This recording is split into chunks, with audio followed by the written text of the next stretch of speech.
এই মেয়েটা 200 ফুট উঁচু একটা গাছের মগডালে 2 বছর কাটিয়েছিল। কিন্তু কেন? মেয়েটার নাম জুলিয়া হিল। সে আমেরিকার বাসিন্দা। ঘটনাটা 1997 সালে। একটা কোম্পানি আমেরিকার একটা প্রাচীন জঙ্গল কেটে সাফ করে দিচ্ছিল। ওই জঙ্গলে 1500 বছরের পুরনো একটা গাছ ছিল। সেই গাছটাকে বাঁচানোর জন্য 23 বছরের জুলিয়া প্রোটেস্ট শুরু করে। সে 20 তলা বিল্ডিং সমান উঁচু রেডউড গাছের মগডালে চড়ে এবং সেখানে তাঁবু খাটিয়ে থাকতে শুরু করে। প্রথমে লোকে ভেবেছিল সে নাটক করছে, কিন্তু ওই উচ্চতায় সে ঝোড়ো হাওয়া, তীব্র গরম আর কাঁপানো ঠান্ডা সহ্য করেও থেকে যায়। সে বৃষ্টির জল ধরে সেটাই পান করত, আর সাপোর্টাররা যে ফলমূল দিত সেটা খেয়ে তার দিন কাটতো।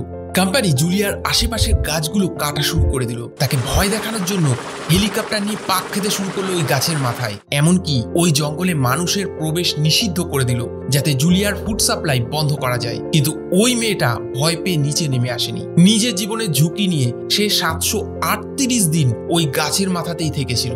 2 বছর এই যুদ্ধ চলার পর ওই কোম্পানি জুলিয়ার কাছে মাথা নত করে এবং কথা দেয় যে তারা 1500 বছরের পুরনো ওই গাছটা কাটবে না।